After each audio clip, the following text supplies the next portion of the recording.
Hello, everyone. I'm here with Annalise and Ben. Hello. Woo! I met these guys at Jumbo's Clown Room in Hollywood, California. That's a burlesque bar. And through talking to them at the bar, I found out that they were in an open relationship, and I'll let them talk a little bit more. Well, not a little bit, a lot more about what that actually means. And I think, I think there's a growing number of people. I know personally, I kind of feel this way that, more people are looking at open relationships as a possibility and something that, people aren't as close-minded as they were in the past regarding them. So I think this is going to be really interesting and a lot of firsts for this show. Having two people on, we got, like I said, both Ben and Annalise here. I've never had two people on at the same time. And I just met these guys the second time we've actually seen each other. They invited me to their home in Los Angeles, Culver City area. So just had a nice dinner. We got Mochi, their dog, on the floor playing with the toy, which we appreciate. We got Kimchi, their tortoise, who's very much fast asleep. Very much fast asleep. There we go. It's late for a little tortoise. How we doing, guys? How we doing? We're good. Annalise, how you doing? I'm great.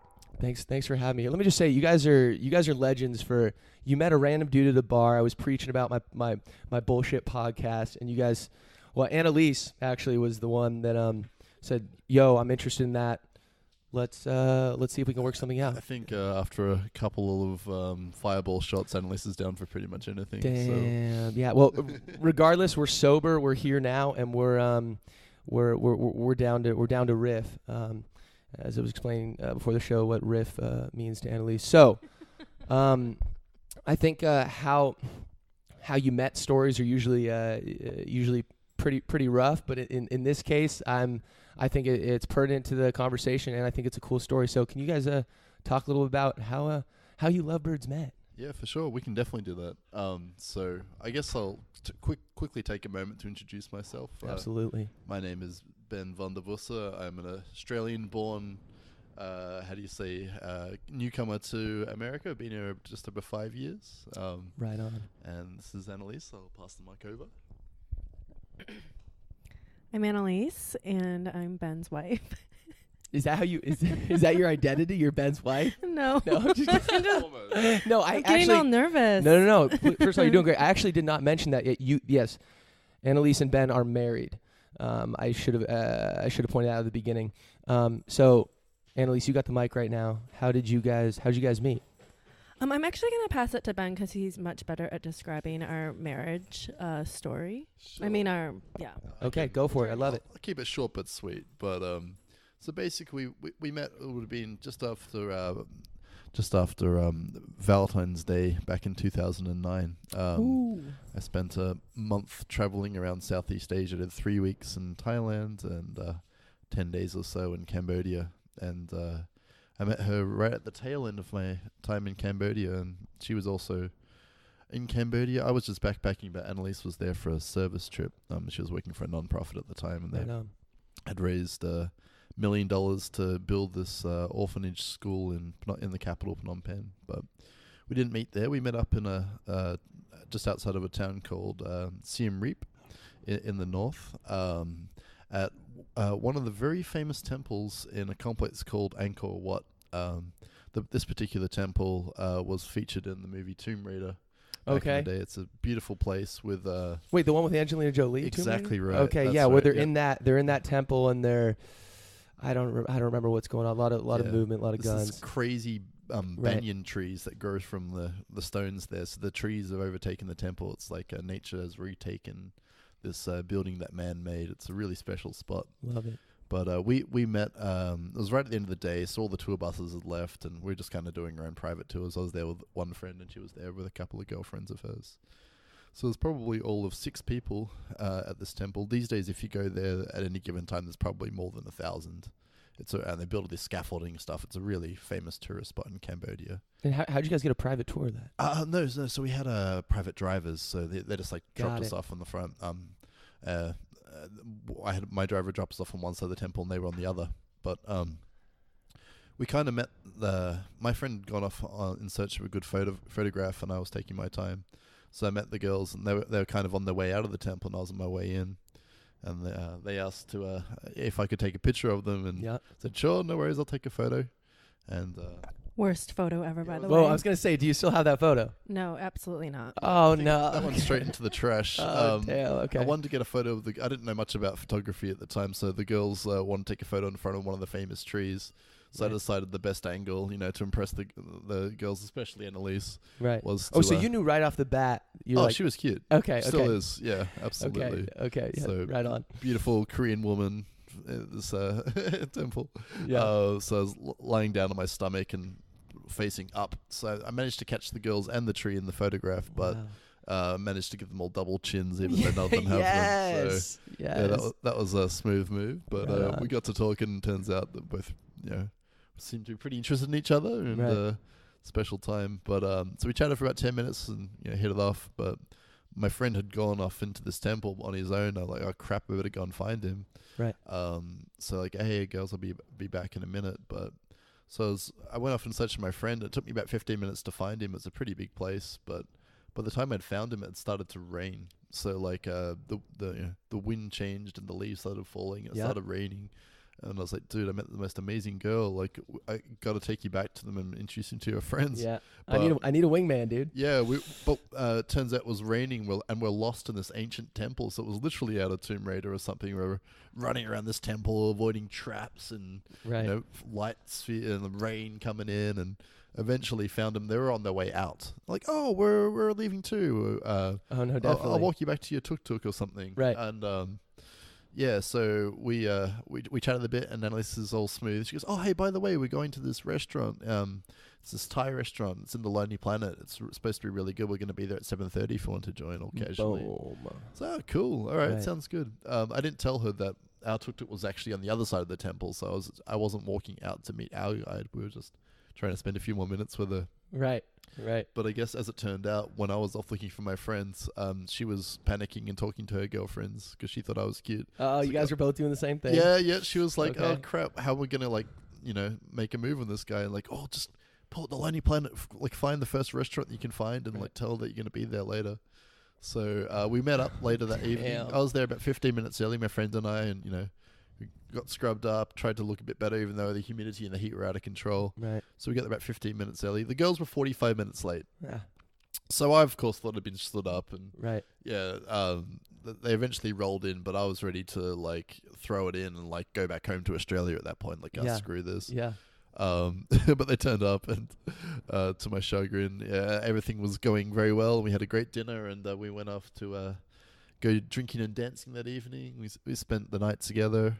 Didn't have sex, but there we go. We just split up. Spent a lovely evening, and then swapped phone numbers and kept in contact. And we did a long distance relationship for 2.5 years. Damn! And how often do you guys see each other over that 2.5 years? What do you say, Annalise? Probably every 2 months. Every 2 months, okay. Because we both had jobs that allowed us to work remotely. Yeah. So it made it really, it was right nice. On. So you would go to Australia, and he would come out here, and you just mix it up like that for 2.5 years? Yeah, and then we met in Asia. And reunited. Right, got it. Back where we met, and then Ben proposed to me in Thailand. Woo! And that was after 2.5 years? That was 1.5, I think. 1.5. Yeah. Okay, and it was May of 2010. May of 2010. So this is 1.5 years, and this is 1.5 years of long distance. Yeah. Wow, right on. So we never lived together. We never spent more than 2 weeks maximum with each other at that point. Right. Yeah. Right. But turns out, so we got engaged in Thailand, and I flew back to Australia, and sitting on my desk was a letter from the US government saying I won the green card lottery. So it turned out that I won the green card lottery in the same week that we got engaged. So I had 2 pathways to a green card. Right. The week before I had 0, which was kind of crazy. Right. And then because he won the lottery, we decided to quit our jobs and travel the world for a year and a half. Just kidding, not that kind of lottery. Yeah, right. But no, we did. We got married in the end of May 28th, 2011. Okay. And we did both quit our jobs, and we did travel the world for a year and a half. Damn, that is awesome. So we basically got rid of everything and moved the rest of what we had into storage. And just went for it. Did you guys return to those jobs? No. After, or you got new jobs after? No, we got new jobs after, yeah. Damn, right on. Yeah, I'd never worked in America up until that point, so I never had a real job until 5 years ago in America. So Damn, and you're still at that same place. yeah. The first job I ever got in America, I'm still there. It's a Damn. company in Santa Monica over here in Los Angeles. Love it. Damn. Yeah. Well, that's a legendary origin story. You guys are like a cosmopolitan couple meeting while traveling, doing the long distance thing, getting engaged, and then Fukin just traveling the world. I love it. You guys are you're open-minded people, and yeah, that's why I wanted to get you guys on here. So you get married, and you guys have been married now at this point 9 years. That math is hard. How many years? Wait, excuse me. We like 7 years now. Yeah, 7 years. 7 years. 7 years in May. Right. Well, congratulations on almost 7 years of a successful marriage so far. I'm curious. So when we were talking to the bar, Annalise, I forgot how it came up. You mentioned you're in an open relationship, and can you guys just talk about what does that mean? Interesting. Yeah. So I guess we never really even identified as having an open relationship at some point. And I guess that kind of means different things for everyone that's in one. Absolutely. I think on paper it's like, oh, you can just go off and fuck whoever and there's no consequences and neither of you care. Or it's like, no, we do have our own shifting boundaries, so shifting rules, and, our relationships evolved and will continue to evolve. I'll pass on to Annalise. Yeah, so just to be clear, our relationship was not always open. Okay. It just recently, in the past, 2 years? Yeah. Year and a half, 2 years, Got it. Okay. has evolved into being something that's open. So we didn't start out open. No. Right. So how did that? Can you walk me through that transition? Because to me, it seems like that's something that you would want to, before you get married, you would, if one of you's even thinking about that, you might want to, get the ground rules set before you get married. But to be married and then after being married for a few years and then transition into that, how did that happen? Yeah, you go for it. To be honest, it was when we first got married, it was never even a possibility in my mind. Right. That I don't even think it even passed my mind. Right. Because I didn't know anyone else at that time that was in an open relationship. So that was never something that even came to the forefront of my mind. Right. But as time passed, and I became more comfortable with myself and my own sexuality, I realized that I always knew this, but I became comfortable saying out loud to myself and to other people that I'm actually bisexual. Right. And I'm attracted to women as well as men. And I think that to hide a part of yourself that is a true part of yourself is really difficult. Right. So it kind of evolved out of that, I would say, of me just accepting my sexuality and letting Ben, as my husband, know, that, hey, I am attracted to women as well. And this is actually something that I need to explore in order to feel completely whole. Yeah, absolutely. And is this something that you, when you were younger, Annalise, that you kind of knew you were bisexual, or is this something that you kind of discovered later in life? I was always attracted to women, I guess, or women. Right. Growing up, but it was never really something that, I knew I was attracted to women, but I wasn't really comfortable with the fact that I was, I guess. Okay. And then in college, I had some experiences. Yep. Which I really enjoyed, but there wasn't really an outlet for me to explore that further, because the technology wasn't really there. There weren't any match services or anything like that. And to just go out and try to explore that when you're completely new to it, for me at least, it wasn't really an option. And I was still attracted to men as well. Right. So, it was just something that was, I didn't feel was as accessible. Right. And I probably wasn't as mature back then, so I didn't really know what I was looking for. Sure, absolutely. So. And can you speak a little bit? I think a lot of, there's, within the last decade, there's been a huge, the gay rights movement. Now it's legal in every state. I think that does gay rights gets a lot of attention. How do you feel being bisexual? Do you feel a little bit that you're kind of stuck in between two camps and you don't really kind of will you identify, for example, with the gay rights movement, or do you feel like you're kind of in your own, as a bisexual, you're in your own camp? That's an interesting question. I guess what I'm asking is, do you feel left, like there's this whole gay rights movement? Do you feel like there should be a bisexual rights movement kind of thing? Because it doesn't seem like there's too much attention on that aspect. I mean, I do think that does play into like the LGBTQ community. Sure. I mean, honestly, like I say that I'm bi in order for other people to understand, but I don't like labels. I think that I would just actually, if I were to explain it to someone that I didn't feel like needed that clear, concise label, I would just say that I'm fluid. Right. You know? Right. Yeah, it's all a spectrum. Absolutely. And okay, so you're starting to be honest with yourself about your bisexuality. You share this with Ben, and from that kind of creates this. So I guess from my side of things, it was a bit of a shock. It was out of the blue, and I wasn't straight into like, hey Ben, I'm bisexual. Right. It was basically like, hey Ben, I don't know if you're gonna believe me, but I spent you know how we're at the bowling alley after brunch. I spent a good chunk of time in the bathroom and janitor's closet making out with my best friend. Right. I was like, wait, what? And she was laughing when she told me this. And I always told her in the past, hey, if you ever felt like you want to make out with a girl, it's not like something that I would be jealous about by any means. Like, just go ahead and do it. But when she told me this, I thought she was just teasing me, and because she was laughing, I'm like, no, I'm being serious. I'm like, well, maybe not. I don't really know if I believe you. I don't care if you did or you didn't. But it's like that was the very, very first time we started to. I guess that was the event that kicked all this off. 2 years later. Right. So you're honest about that makeout session, and then from there it's okay. I want, Annalise, like you're thinking, I want to explore this more now that you seem to be kind of okay with that, Ben, or how?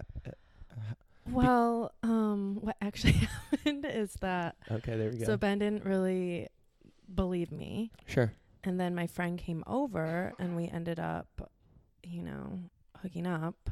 Right. And then all three of you, or just you two? Yeah, it started out just the two of us, okay. And then. I guess the way I always think of it is it's going to be like a V. So like, the very first time we all hooked up, the three of us, right?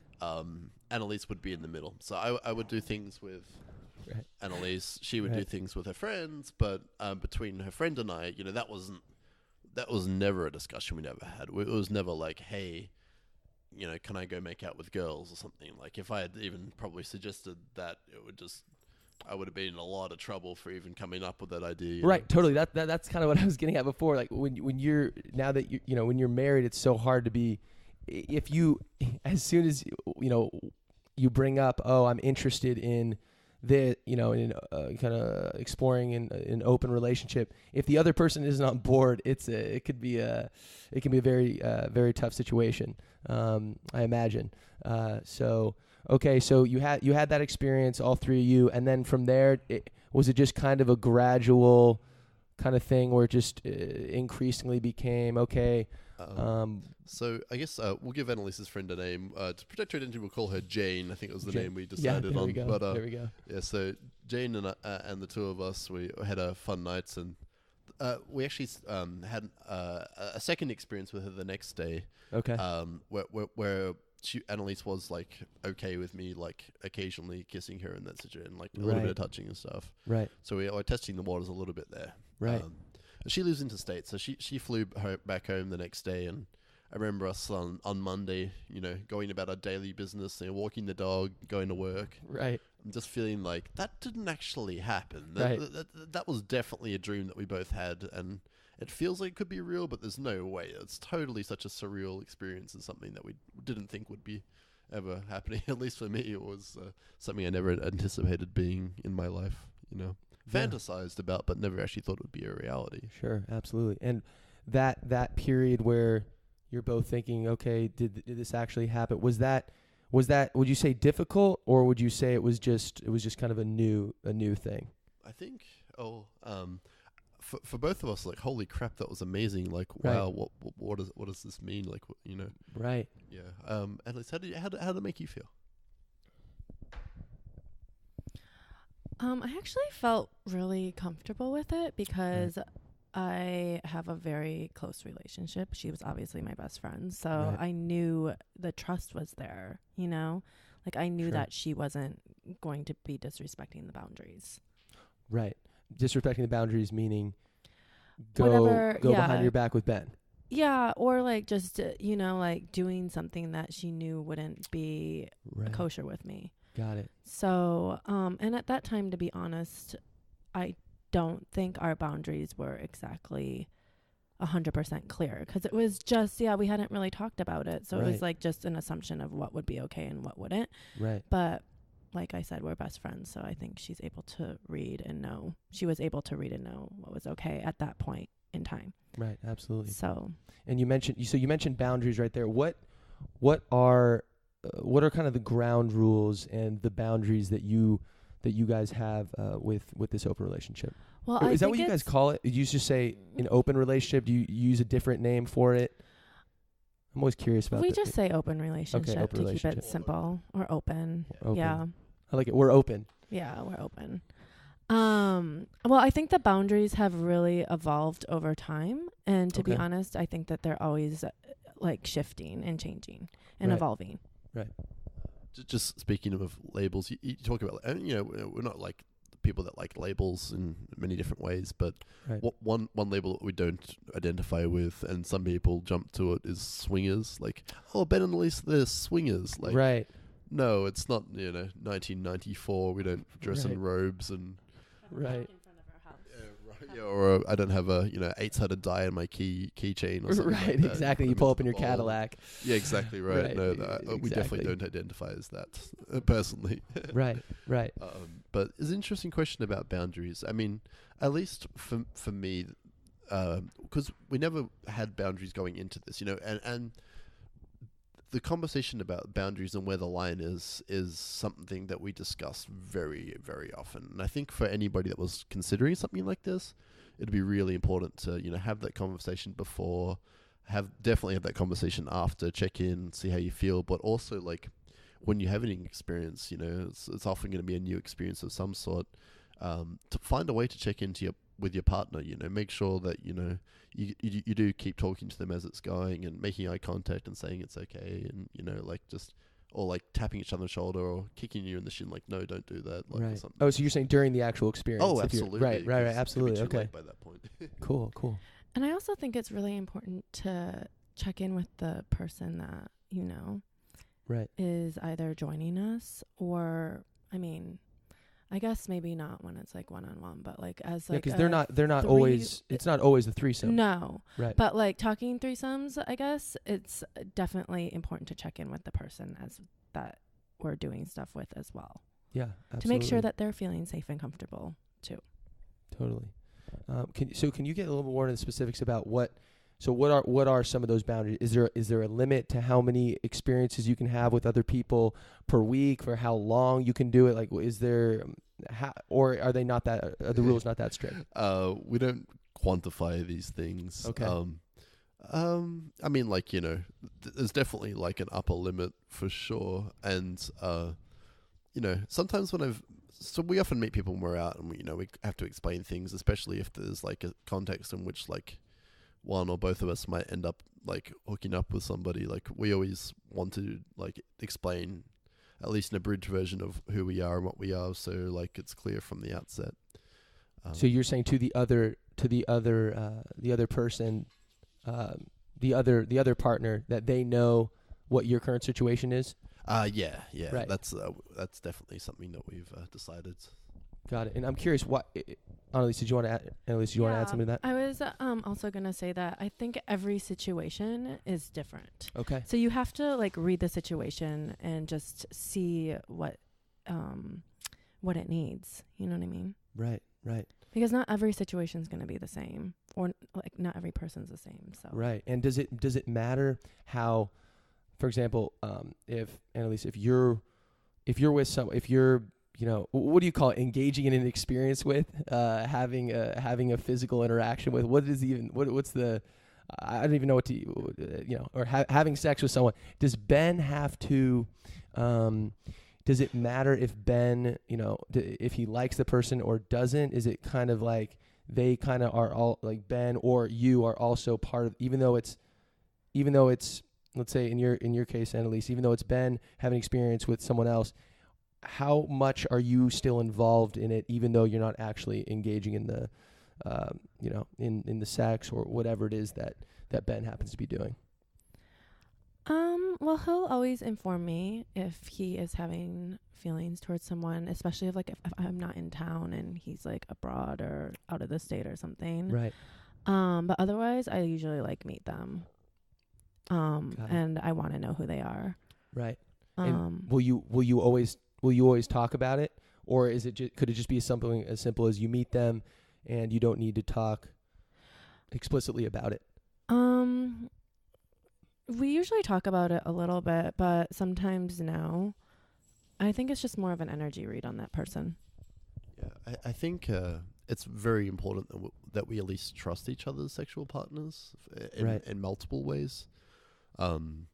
If for whatever reason the situation is in that we couldn't physically meet the other person first, that's okay. If we basically explain who they are and talk about them, it's like, okay, they seem like they're like a trustworthy person or something. You obviously don't really know, but yeah, at least for us, it's full communication about everything at all times is kind of our approach. I know Totally. some couples go about a kind of a policy of like don't ask, don't tell. And that could work for some people, but for at least for us, and what we found works for us is full communication about everything at every time and zero secrets. Right. And when you say you want to make sure that Annalise, for example, trust this person, and you want to make sure that you trust them, what do you mean by that? What do you mean by trust? I think I'll let Annalise speak a little bit more about that, but I think for at least what I found is basically trust their intentions. That they're not trying to maybe split you guys up. Yeah, or move in, or or move in. Ulterior motive. Oh, not physically, but like Oh, moving got on it, their got it. relationship. Right, got it. Yeah. There was one person that I found to be a little bit clingy emotionally. Okay. And Ben always, like, at the start of these relationships, he explains to the woman that, he's not in it for an emotional connection. It's purely physical. Right. And I just found this particular person to be a little bit too intrusive on the emotional side of things, like needing a lot from him. Right. And it's like just a little strange when we're eating dinner. And I mean, for other couples, it might be different. But for our relationship, like the emotional stuff isn't something that we really like to be engaged with. Yeah, absolutely. So I'm glad you touched on that because I'm curious. So when you're having a sexual experience with a new partner, what does it mean? You mentioned, keeping it purely physical, but what does it mean for you to build a relationship with that person if it's only purely physical? How did they? Because I think a lot of people, what makes sex and physical interaction so great is that you have a connection with the person emotionally. You like them as a person. You guys mentioned trust. So what does it mean to try to make, if you're keeping it purely physical, does that affect the sexual experience? I think it might. It's an interesting question. I think there's two sides to this. And obviously, well, okay, so we should probably explain, for the most part, outside of our relationship, Annalise is interested in women. Right. And I'm pretty much 100% straight. I don't like to label myself as 100% straight, but right. I've never had an experience with a guy, and it's not really something I'm right. But you still think Tom Cruise is attractive? Maybe not Tom Cruise specifically, right, but right. Yes, for sure. Oh, there we go. It's a little bit too short, but you're right. Damn, the fact that I can okay, right on. recognize if he was a bit taller, he'd be more my type. That probably means I'm not 100% straight, but right, that's totally fine. Right, totally. So from my point of view, with the experiences that I've had, you're right. Going into it, you say, okay, we can do this thing if we can keep emotions out of it. But right. if you tend to see someone a couple of times, naturally those feelings might start to arise. Right. at least in my recent experience, for me that means I have to scale things right back. I'm a pretty emotional person, but I've realized recently that the approach I need to take is that when it comes to me and other relationships with women, I'm basically emotionally unavailable. Right. I can't be there for you in the way that a boyfriend can. And Right. you can't pretend that I am your boyfriend. In fact, you like all the girls that I've been with. Not that there's been that many, but Right. I would always say, hey, we'd talk about the other guys that were dating and stuff like that. And if there was ever getting serious, I'd let them, give them space to explore that with the other person and stuff. Right. But I'll pass it to Annalise because her experience is a little bit different. And I think with a female to female thing, you can have a emotional connection with less potential for damage. Right. I like that, less potential for damage. Right. Yeah, I think that's true. I feel like it's hard to explain because I feel like feminine to feminine energy Right. is different. Okay. And for me, at least, I am able to have like an emotional attachment, and I might sound hypocritical saying this, but I am able to have a emotional attachment, but I don't feel like I need to go off and marry that person. Right. Or start a like full on relationship with them, but I still have like that connection Right. in a way. Whereas I don't know if like the girls that Ben hook up with, because they're usually single, and the girls I usually hook up with are in a relationship as well. Not usually. Okay, that's a lie. That's actually a lie. Sorry. I'm just thinking about Right. No, some it's all of good. Yeah. Yeah, all good. But basically, I don't know. I find it easier to have that emotional connection and not feel like I need to go into a relationship with that person. But I can still have that emotional connection with them because I think the energy is just different. Right. Right. And do you have any sexual experiences with men? And if so, how do you view the emotional role in that? No, I've actually never had sex with another man. Sexual experiences. Well, no.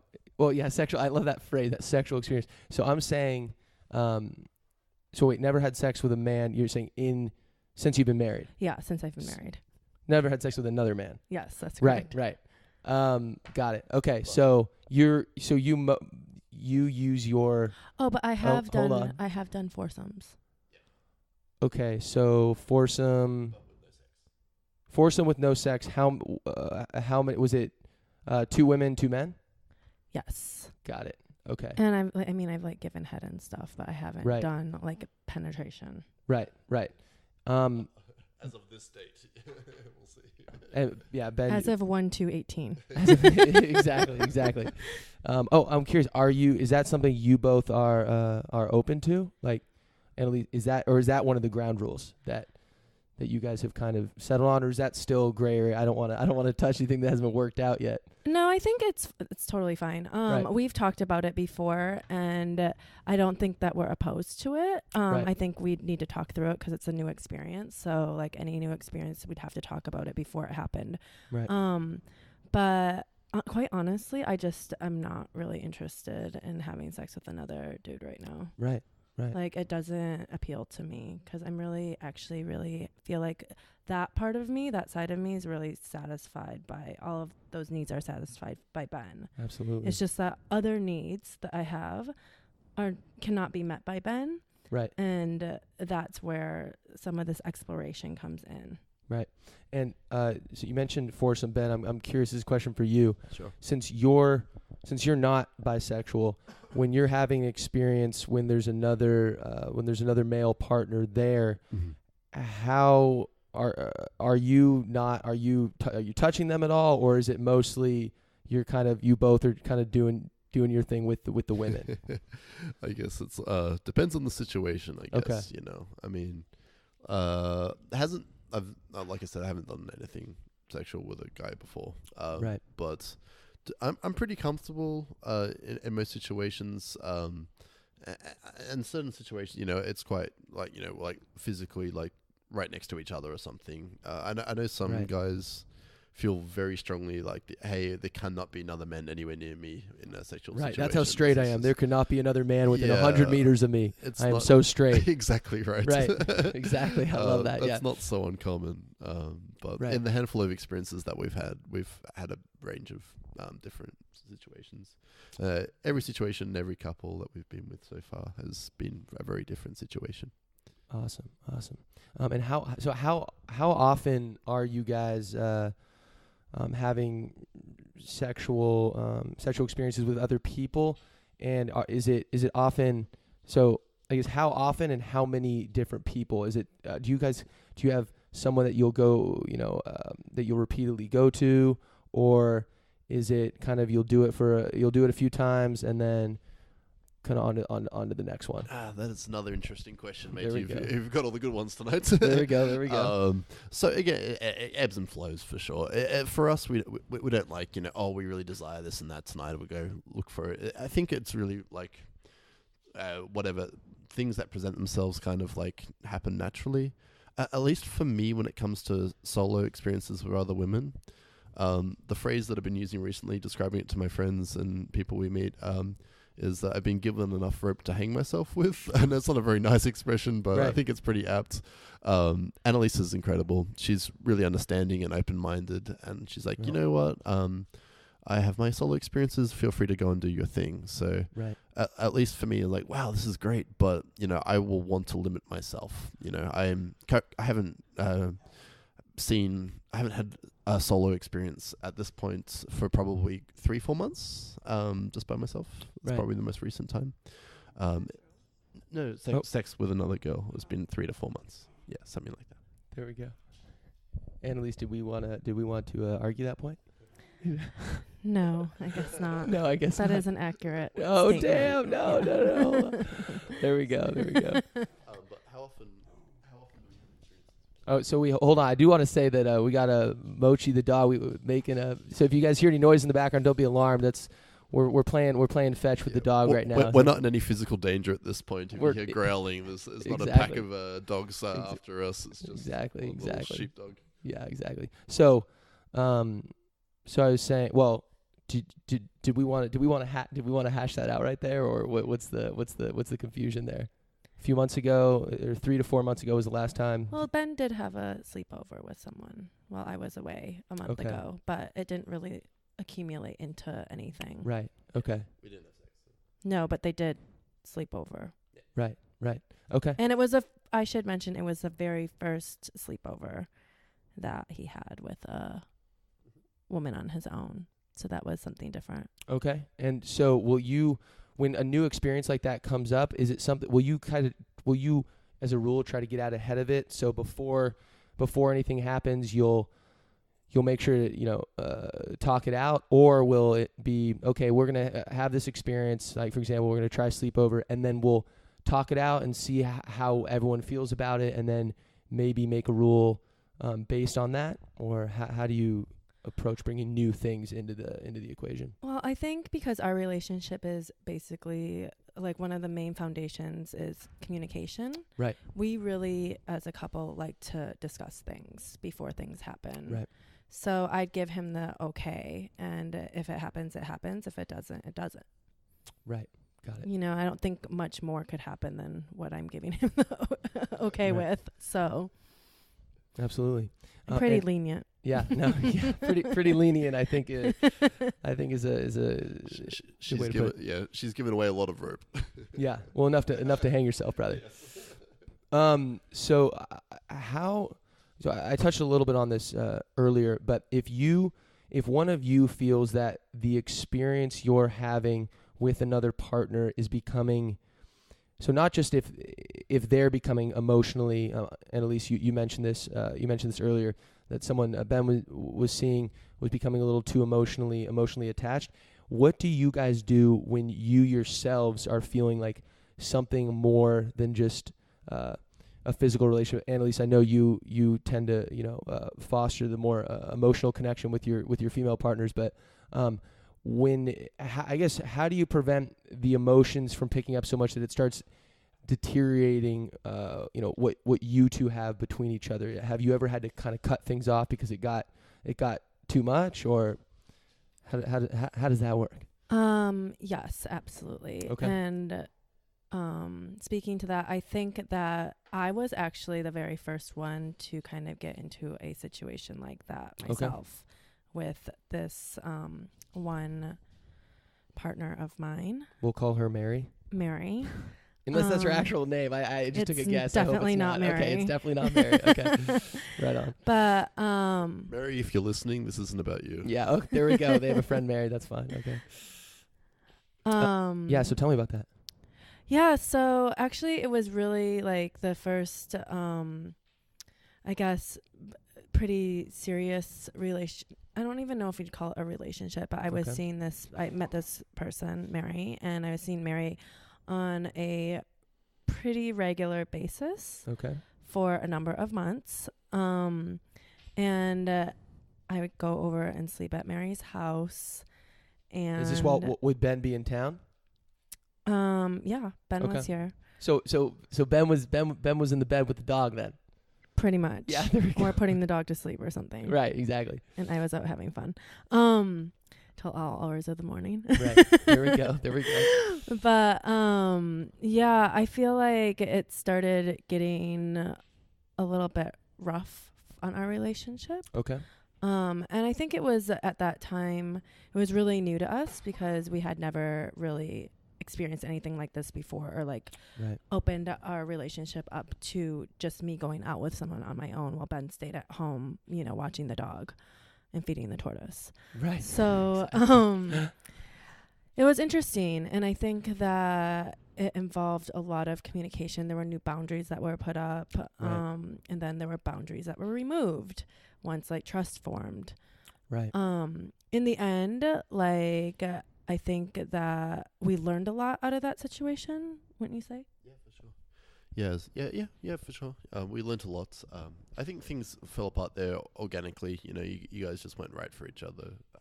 Yeah, we definitely, it wasn't the right situation, but during those 4 months or something, it did get intense. And I was definitely starting to feel like emotions. Right. And to be honest, I really like having an emotional connection with someone. I am female. Sure. Not that guys don't want that either. Right. But I do feel like women are more easily, they can get more easily attached in certain situations, I think.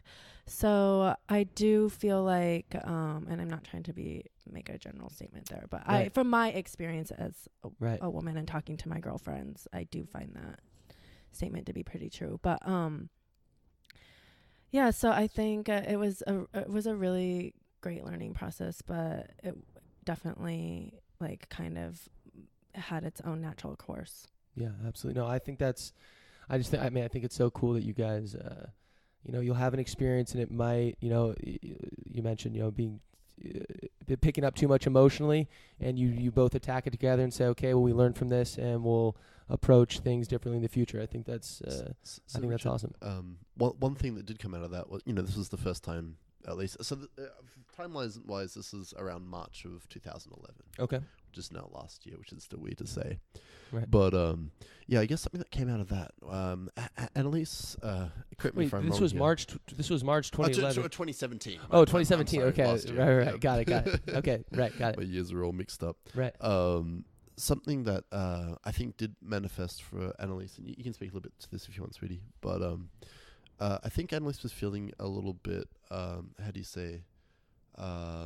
She's feeling like she might be selfish or something. I don't know if selfish is the right word, but she's feeling guilty that she'd had a lot of these solo experiences on her own. Right. She's like, oh, my poor husband, he doesn't have to, he hasn't had any chance to go and explore these things on his own.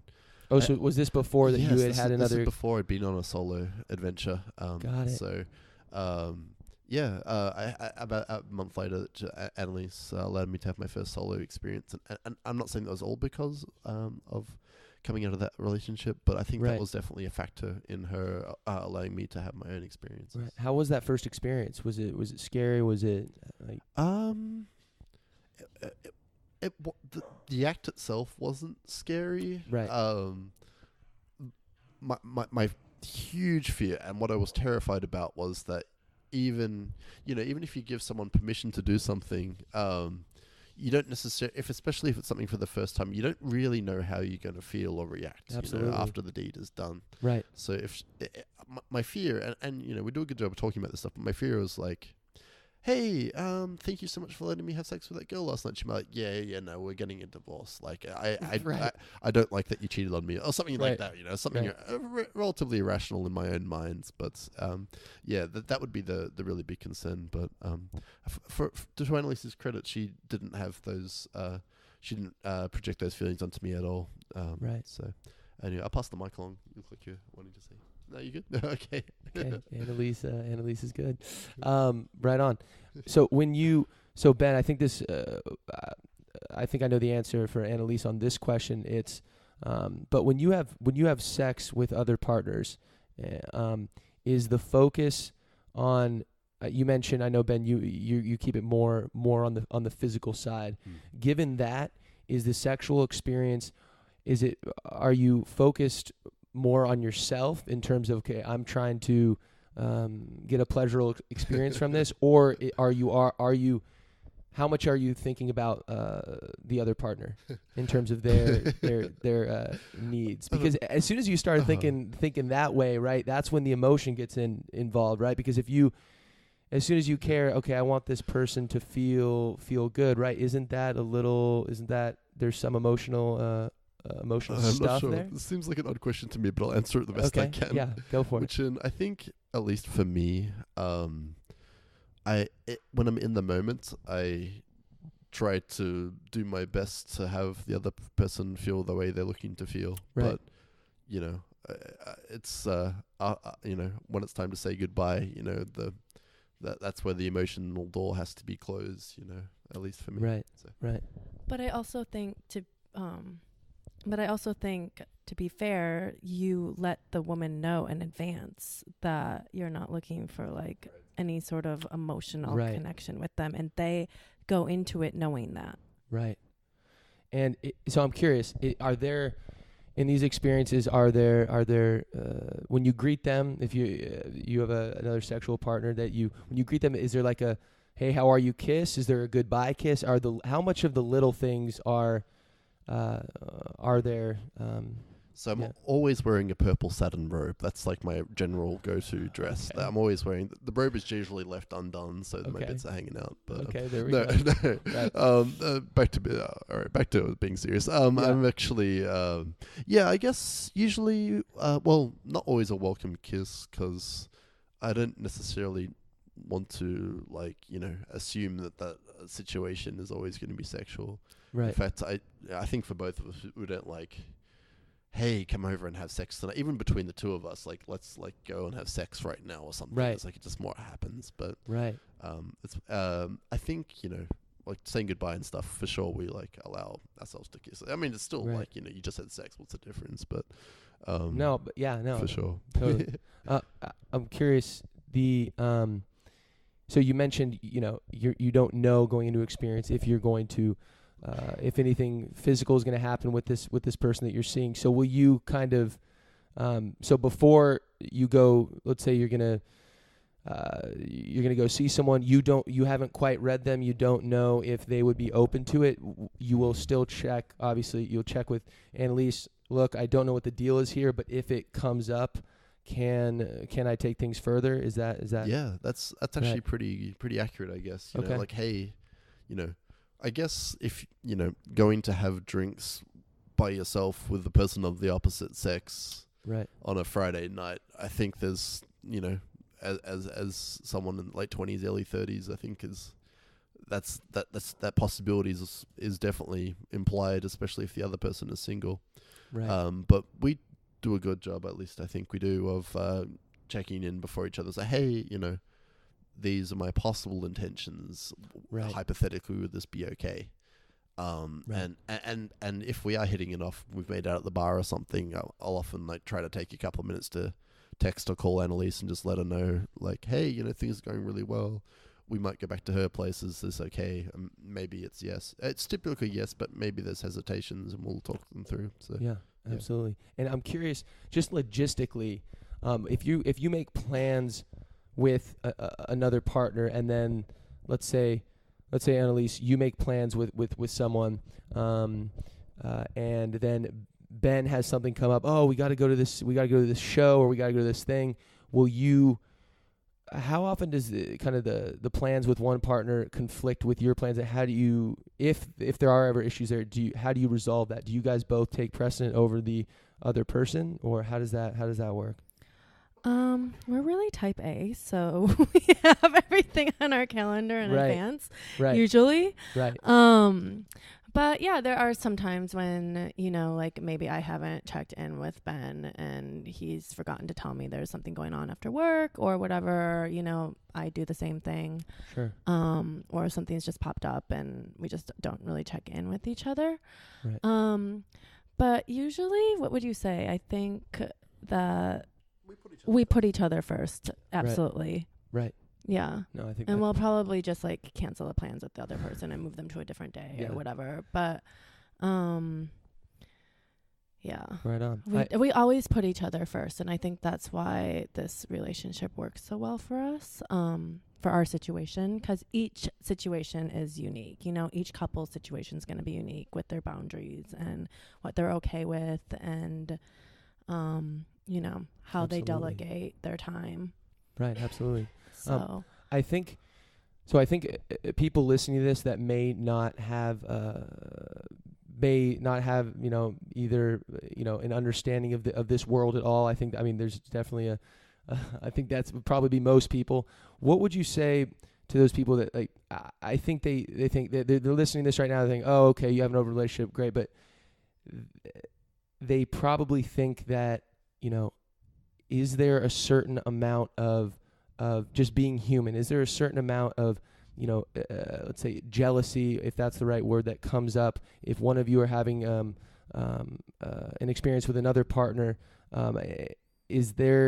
Do you ever feel personally? Now, you guys don't have to answer this, but let's say you give one of you gives the other person permission, but really you were thinking, you know what, that I'm not 100% sure on this one, but I'm gonna defer to Ben. I'm gonna defer to Ben, or I'm gonna defer to Annalise. And how do you resolve that? Yeah, so that's an interesting question, because I think this is something that I learned myself recently. There's at least for me, a little bit of jealousy is definitely healthy. It's always in the back of your mind, Sure. I was explaining to one of my friends in Australia recently about our situation, and she's a little more conservative. She's Catholic, from Brazil, and she said, "Are you jealous?" I'm like, "No, I don't get jealous." No, and she goes, "Well, that means you don't love her then, if you don't get jealous." Right. I'm like, "Wait, no, I really love her. What do you mean?" She goes, "Well, if you're not jealous, then you don't love her." Then I thought about it for a while. I'm like, "You're right. Maybe I am jealous, but not in the traditional sense. There's definitely mixed emotions that come up with everything. Right. If it's a matter of being 100%, like okay with something, no, you're never going to be 100%. Totally agree. Try it, test the waters, make sure you're roughly okay. Take those feelings that surface, discuss them, and then iterate and build, and approach it differently next time, or scale it back, because you can always scale it back. It's not always forwards. You can have one experience and never again. But yeah, there's definitely different approaches. I'll pass it down at least real quick. Also, I feel like I mentioned earlier, have never been with another guy, right? Which I think is a whole different ballgame, right? Than just being with a woman. I think it's a little bit more risky. Sure. Is it more risky than Ben being with another woman? No, I don't think so. And I think it's pretty similar. Yeah. Pretty similar. Okay. Is that because you think it's pretty similar then? If you go ahead, yeah. I would think that for Annalise to be with another guy on her own would take a similar level of mental and emotional gymnastics, if you will, as what Annalise has been able to perform. I think, right. And he's to stretch a little bit first, or something like that. Totally. Well, especially knowing that Ben's straight, so being involved with another woman could lead to him and ending up with her. Interesting. And I mean, me ending up with another woman, that is definitely a possibility as well. But I'm just like so in love with Ben, and I'm so happy with our marriage that I just don't see that really happening. Right. But I guess there is just more. I don't know if I'm explaining myself right, but I feel like there is more of a risk. No, Right. you're definitely explaining yourself. I just wanted to say I do share this similar sentiment. I love my wife very much. There we go. We got that on the record. So advice for other people that are either, in a relationship now and thinking about this, or maybe not in a relationship but thinking about looking at their life in 40 years and thinking, I want what Annalise and Ben have. I think that's cool. What's kind of the starter pack you give to people? How can they be successful in doing something like this? I know communication. So yeah, I think in order for this to be successful, you have to have communication. Right. You have to be able to trust the other person. Trust the other person, mean the other partner? Yes, Right. absolutely. There has to be 100% trust there. Right. And then also just being honest with both yourself and the other person. Right. Am I missing anything? Yeah, I probably had a couple of things there, but you've done a good job. I think you mentioned starter package. I always think of something physical. I think if the starter package would probably nice. be condoms. I think would be exactly. I think definitely practice safe sex. Right, of course. Annalise rolling her eyes at me, but also wait, hold on. What are we rolling our eyes at about condoms? She's like, obviously you're gonna practice safe sex, but right. that's not always implied. If you're with a partner, it's 100% you need to be careful. Right. I guess that goes for any relationship, even if you are straight, but especially if you're married, you don't want to bring home something to your wife. That's pretty awful. Can you imagine? Yeah, totally. But baby especially, right. Yes.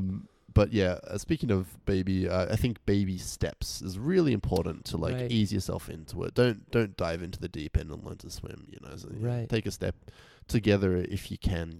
I think one thing we haven't touched on too well is that actually, at least in 2017, most of my experiences have been with Annalise and another woman. Right. For the most part, that's been the main go-to that we have. Right. For me and her. Right. Absolutely. Right on. Well, Annalise, did you have something to add to that? No. Okay, you did not. Guys, this has been really cool. The time has flown. We're at a little over 55 minutes right now. I just want to thank you both for coming on right now, coming on to the show and being honest about this stuff, because it's not, like you guys said, it's something that you kind of take each experience, you take each experience as its own thing, kind of figure it out and baby steps, and just, are open with each other about it, open with how you feel. And I'm glad that you were open with us today. Hold on, Annalise. Annalise has. There's late breaking Annalise news. Annalise, what do you got? And Ben, think of something if you want to add anything. Go ahead, Annalise. I just wanted to end with, 55 minutes is not a lot of time to get everything in. So everything we were talking about tonight, I feel like, is abridged, and it's like the abridged version. Totally. And I just wanted to end with, our relationship has really evolved from when it started. And I'd say every day it's evolving in its own way, shape, or form. Right. And sometimes that means, stepping up the boundaries. Sometimes it means taking them back, or just constantly communicating. But there's just so much that has gone into this relationship and the way we've built it, that it really is impossible to talk about all of the details in the time that we've had. Right. So some of the stuff might, sound like a little choppy, but if we had 5 hours, I could explain everything. Right. If you'd like to hear us talk for 5 hours, please feel free to let Richard know for a follow-up. No, seriously, podcast. people reach out, or if anyone has any questions, I'll be sure.